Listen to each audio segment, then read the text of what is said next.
वास्तविक संख्या का यह सेकेंड पार्ट है। फर्स्ट पार्ट में हम लोगों ने वास्तविक संख्या क्या होता है और उसे हम कैसे पहचानेंगे इसके बारे में हम जाने थे। आज हम जानेंगे कि वास्तविक संख्याओं को कितने श्रेणियों में बांटा जाता है और इसकी महत्वपूर्ण बातों को। तो आइए हम शुरू करते हैं और जानते हैं वास्तविक संख्या के बारे में। जैसा कि आप देख रहे हैं, वास्तविक संख्याओं की व्यापकता। वास्तविक संख्याएं कई श्रेणियों में विभाजित होती है, यानी वास्तविक संख्या को कई भागों में हम वर्गीकृत कर सकते हैं, क्लासीफाई कर सकते हैं। क्या क्या? तो पहला हो गया प्रमेय संख्या, दूसरा हो गया पूर्णांक, तीसरा हो गया धनात्मक पूर्णांक, चौथा हो गया ऋणात्मक पूर्णांक, पांचवा हो गया शून्य जो कि ना धनात्मक है और ना ही ऋणात्मक है, छठा हो गया भिन्न और सातवां हो गया अप्रमेय संख्या। तो आइए प्रत्येक का एक एक उदाहरण द्वारा समझें। प्रमेय संख्या में हम ले सकते हैं जैसे कि 5/2 एक प्रमेय संख्या है।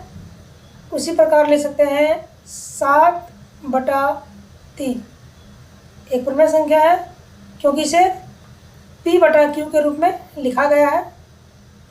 उसके बाद हम लिख सकते हैं केवल 5, केवल 3, केवल 10।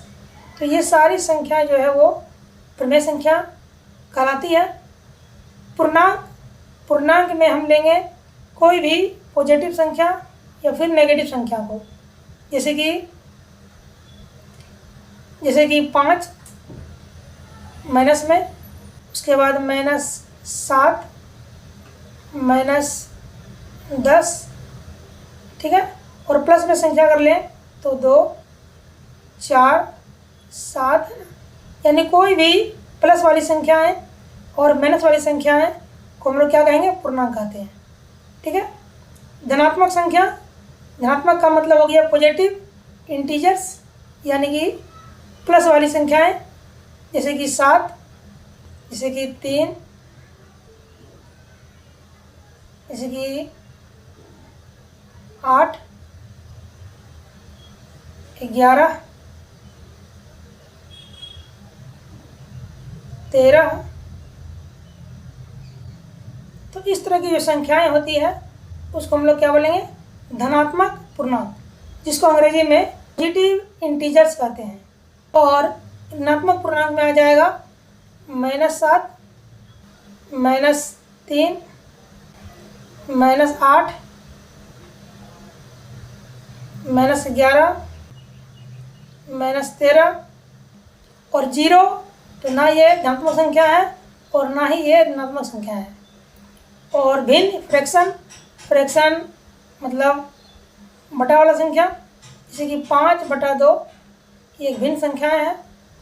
उसके बाद 7/3 ये भिन्न संख्या है और 9/4 ये भिन्न संख्या है, ठीक है। तो ये सारी संख्याएं जो है भिन्न होती है। अप्रमेय संख्या में हम ले सकते हैं √2, √5, √3 और भी संख्या आएगी इसमें। तो ये सारी संख्याएं जो है वो अप्रमेय कहलाती है। तो संख्या रेखा पर वास्तविक संख्याएं। तो वास्तविक संख्याओं को हम संख्या रेखा पर दर्शा सकते हैं, यानी वास्तविक संख्याएं यानी प्रमेय और अप्रमेय का जो समूह होता है उसको वास्तविक संख्याएं कहेंगे। और उन्हें हम संख्या रेखा पर दर्शा सकते हैं, जैसे कि 0, 1, 2, -1, -2। ये सारी संख्याएं जो है वो प्रमेय संख्या कहलाती है और इसे हम संख्या रेखा यानी कि नंबर लाइन पर दर्शा सकते हैं। उसी प्रकार से √2 भी एक संख्या रेखा पर निश्चित स्थान रखता है, यानी चाहे √2 हो, √3 हो, √5 हो। तो ये सारी संख्याओं को भी हम संख्या रेखा पर दर्शा सकते हैं और इन संख्याओं को हम लोग अप्रमेय संख्या कहते हैं। आइए कुछ मुख्य बिंदु पर विचार करें। वास्तविक संख्याओं में सभी प्रमेय और अप्रमेय संख्याएं होती है, यानी वास्तविक संख्या में प्रमेय और अप्रमेय दोनों संख्याएं शामिल है। वास्तविक संख्याओं की संख्या रेखा पर स्थित होती है, यानी वास्तविक संख्याएं जो होती है उसको संख्या रेखा पर निरूपित किया जा सकता है। तीसरा है कि दो वास्तविक संख्याओं के बीच अनगिनत वास्तविक संख्या होती है, यानी अगर दो संख्याएं हैं तो उनके बीच में एक नहीं, दो नहीं, बल्कि अनंत यानी अनगिनत संख्याएं जो है वो होती है। और दशमलव संख्याओं को पहचान कर यह पता लगाया जा सकता है कि संख्या प्रमेय है या अप्रमेय। यानी अगर दशमलव में हमारी संख्या दी गई है तो हम पहचान करके यह पता लगा सकते हैं कि वह संख्याएं प्रमेय है या फिर अप्रमेय। ठीक है, जैसे कि अगर कहीं पे लिखा हुआ है कि 2.143 फिर 143 143, यानी इस तरह की संख्याएं अगर दी गई है तो वह संख्याएं क्या होगी? प्रमेय संख्याएं होगी। लेकिन अगर कहीं पे लिखा हुआ है 2.34152831, बड़ी संख्याओं में हम देखते हैं कि 143 यानी 143 और 143 संख्याएं बार बार आ रही है, इसलिए यह संख्याएं प्रमेय कहलाएगी। लेकिन दशमलव के बाद नीचे वाली संख्या में कोई भी खंड बार बार नहीं आ रहा है, यानी इस संख्या को हम लोग आसान अनावर्ती कहते हैं, इसलिए यह संख्या अप्रमेय संख्याएं कहलाएगी।